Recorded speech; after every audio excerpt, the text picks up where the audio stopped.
John Daniel was born on 5th April 1948 to Dr. J. Daniel and Mrs. Elizabeth Daniel. He was the firstborn and also the first grandchild to both sides of the family. He is lovingly called Nebu by all and rightfully known as my Appa. Appa speaks fondly of his childhood. There was a good 5-year gap before the rest of his siblings came along. Appa was sent away to boarding school to ensure that he was not disturbed. Being the eldest, Appa was like a father figure to his siblings. After his parents' passing, Appa was given a lot of responsibility to look after his siblings and faced many challenges along the way. With a can-do attitude, my selfless Appa has faced these trials with grace and dignity, ensuring and most importantly wishing the best for all of them. Today his parents would be so proud of their son. Appa has always taught us that it doesn't matter what the world thinks or whoever misconstrues your actions. As long as you have done your bit with a clean mind and heart, the rewards will follow. And so it did. Appa grew up to be a strong, confident young man and voiced his interest in pursuing engineering to a very dominant and strict father, who was keen to see Appa as a doctor just like him. However, Appa knew what he wanted and persevered till he was heard. Soon he became an engineer and started work in Madras. As a prospective bachelor, his loving family began the hunt for the ideal girl. He found her in a mental asylum called Nimmans in Bangalore. Fortunately for Appa, she was a psychologist and not a patient. She soon became Appa's better half, also known as my Amma. Appa and Amma started life in the hardest of circumstances as my Appa wanted to make it on his own. He could have relied on his family to support him. However, Appa felt it right to do it on his own. Having discussed it with his father, a very hesitant approval came through. Equipped with hardly a few dollars in hand, he went to Kuwait with an offer. Confident in his skin, he took off to a land far away from everything he had known. Another valuable lesson Appa has taught us. Trust in our Lord and always know He will only give you what you can handle. Appa soon started work, searched for a place to call home and brought Amma to be with him in Kuwait. Appa worked very hard and from counting pennies he made it to being the general manager of the same firm. Appa's keen interest to travel saw Appa and Amma exploring new countries whenever they could. A growing concern for them though was not having children. Another important lesson Appa has taught us. Be patient. It will all happen in His time.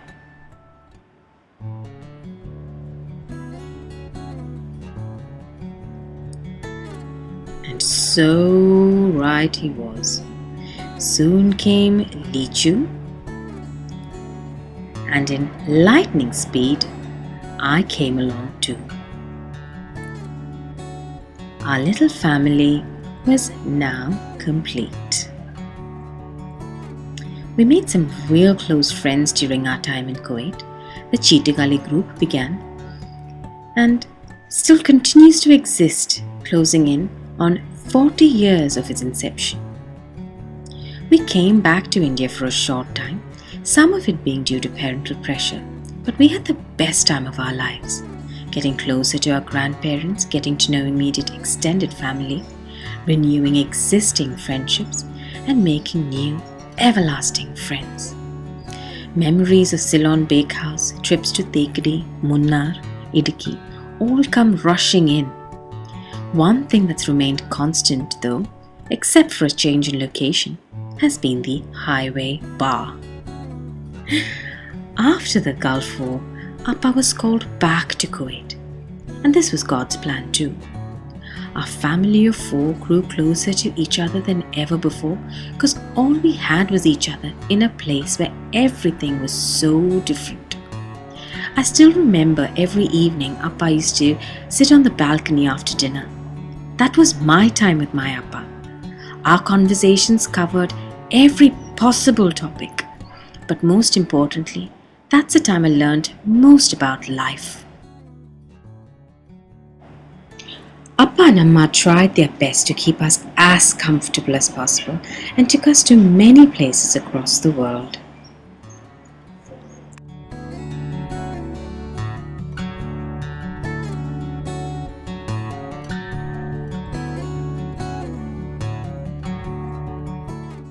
Appa taught us it's important to laugh at ourselves too.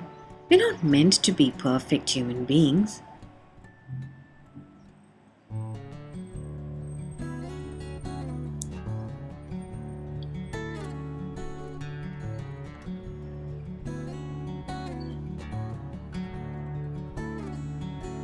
After a few good years of just us, we started growing.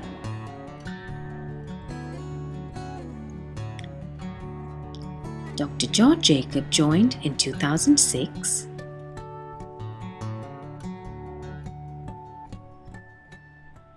And Dr. Joseph Chikola joined in 2009. After a few years, we had Yaku,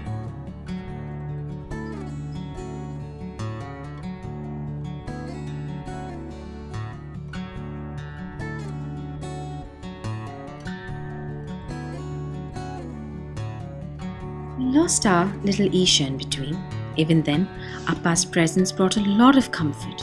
His motive being patient and in his time worked like a charm, and before we knew it, Aisha came along.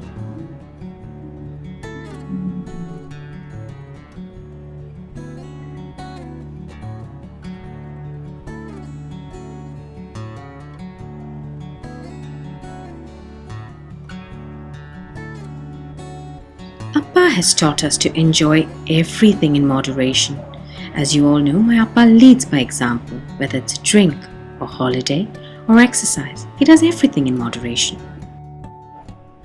My also perfect Appa had one small little flaw, his poor delicate little tummy. But nothing a little tender loving care from my Amma and 3 fresh meals a day for a bird-like appetite couldn't fix. But jokes apart, Appa's hard work, perseverance and impeccable patience has been evident in every phase of his life. From being an ideal child, to being a loving son, to being a wonderful brother, a husband, a brother-in-law, a friend,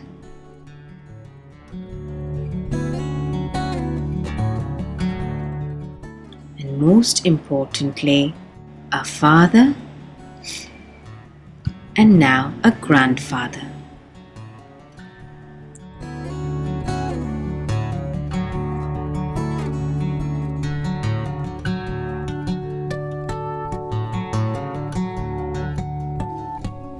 Happy birthday, Appa! Have a wonderful birthday. We miss you and love you. Mwah! Happy 70th birthday, Appa! We wish we were there to celebrate your big day with you. But I guess you're surrounded by all the people who love and respect you today. And we're waiting to continue your celebrations here in Australia in the next few days. Love you lots and lots, Appa. And happy birthday again. Cheers from all of us. Nama? Happy birthday, Appa. May God bless. Cheers.